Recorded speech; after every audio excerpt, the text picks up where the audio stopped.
Magandang araw mga preni. Ngayon nga ay unang araw ko sa trabaho at thank you Lord dahil binigyan mo ako ng bagong umaga. Nag-uunat-unat nga pala ako kasi napanood ka kay Doc Willie Ong, huwag mo na daw tatayo basta-basta. 6 AM nga pala ako gumigising kasi sa kabilang building lang yung company ng production namin. 7:20 AM nga pala ang pasok ko pero dapat nandun ka na mga 7 kasi may meeting kami tuwing umaga. Kukunin ko na nga pala yung isusuot ko. Yan nga pala yung cabinet ko. Kunti pa lang yung mga damit na meron ako kasi bago pa lang ako dito sa Taiwan. Ito na nga, kukunin ko na din yung mga gamit sa pagligo ko. Liligo na din nga pala ako kasi anong oras na. Ito lang nga pala ang pwede kong ipakita sa inyo kasi pag mamayari ng company yung dorm namin, privacy nila yon. Makikita nyo, madilim pa nga kasi maaga pa. Tapos na nga pala ako maligo. Ngayon, dito nagbo-blower ako ngayon ng buhok ko kasi sasakit yung ulo ko kapag nilagyan ko ng cap. Nakasanayan na din dito yan kaya gumagaya na din ako. Pero kung nasa Pilipinas ako, kahit basa yan, susutin ko pa rin, for the go pa din. Tapos na nga pala ako magbihis niyan at mag-blower ng buhok. Tuyo na yung buhok ko dyan, sinusuklayan ko na lang. Ipapakita ko nga pala sa inyo yung sinusuot kong uniform sa production. Blue yan, parang sa Pilipinas lang din. Kailangan ko din nga pala magsuot dito ng medyas kasi hinuhubad namin yung sapatos namin na panlabas. Mamaya nga ipapakita ko sa inyo.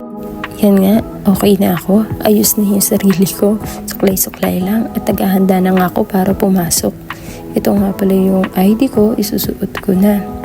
Yan yung dala kong bag. Kailangan naka-face mask pa din kami pagpapasok.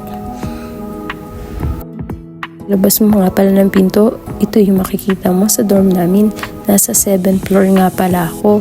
At pupunta ako sa 1st floor para pumunta sa kantin at kakain ako. Ito nga pala yung almusal ko. Merong tuna, munggo, kanin at nakalimutan ko yung isa. Kumakain na nga pala ako dyan. Nagsuswipe nga lang pala ako ng pagkain dito mula umaga at tanghali at hapunan na yun. Kahit wala akong pera, mabubuhay ako dito. Tapos na nga pala akong kumain. Ngayon, lalabas na ako at yung pedestrian na yan, lalakarin ko na ng konti. Andito na ako sa company. Andito na nga pala ako sa production. Mag-uhubad lang kami ng tsinelas na panlabas at isusuot ko yung black na yan. Sasakay nga pala ako ng elevator pa 4th floor kasi nandun yung isa kong locker.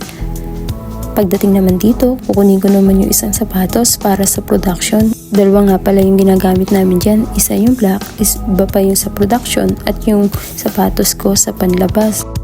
Pagkatapos ko mag-toothbrush, isusuot ko na itong uniform ko para sa production. Yan na nga, naghahanda na ako para pumasok.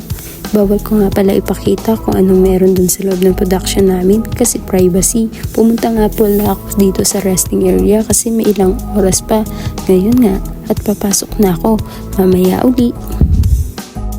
O ayan na nga, break time ko na nga pala. Meron ako 30 minutes para mag-break time mula 9:30 to 10 AM. Nandito nga ako sa resting area, dito ako magpapahinga. Ay, pagkatapos nga nito, ipapasok na uli ako. O diba, break time ko na uli. Ang bilis lang no. Mula 11:30 naman hanggang 12:30. Isang oras, magpapalit na nga uli ako dyan ng sapatos kasi bababa ako para kumain ng tanghalian. Kailangan ko nga uli magbihis kasi hindi pwede namin suot yung pang-production namin sa labas.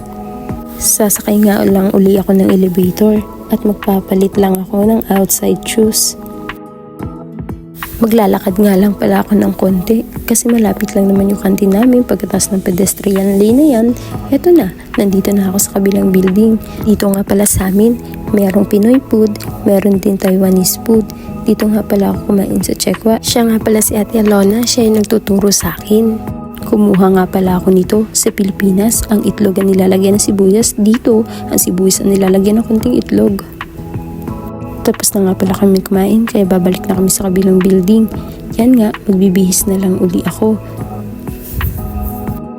Pag nasa loob ka nga pala ng production, hindi mo mapapansin ang oras kasi mga busy kayo. Kaya ang bilis lang.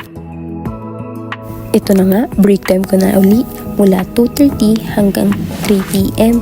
Lalabas nga pala kami kasi nga napagod kami ngayong hapon at bibili kami ngayon ng milk tea. Andito na nga kami ngayon sa kantin.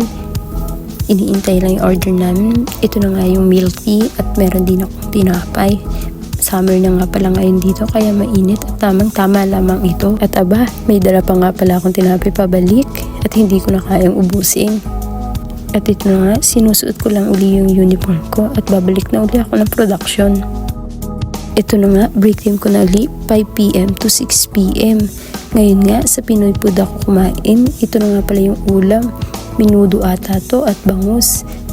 Kasama ko nga pala si Ate Mi at si Ate Alona. Sila yung kasabay ko ngayon kumain. Ayan na nga, makikita nyo na haggard na talaga ako.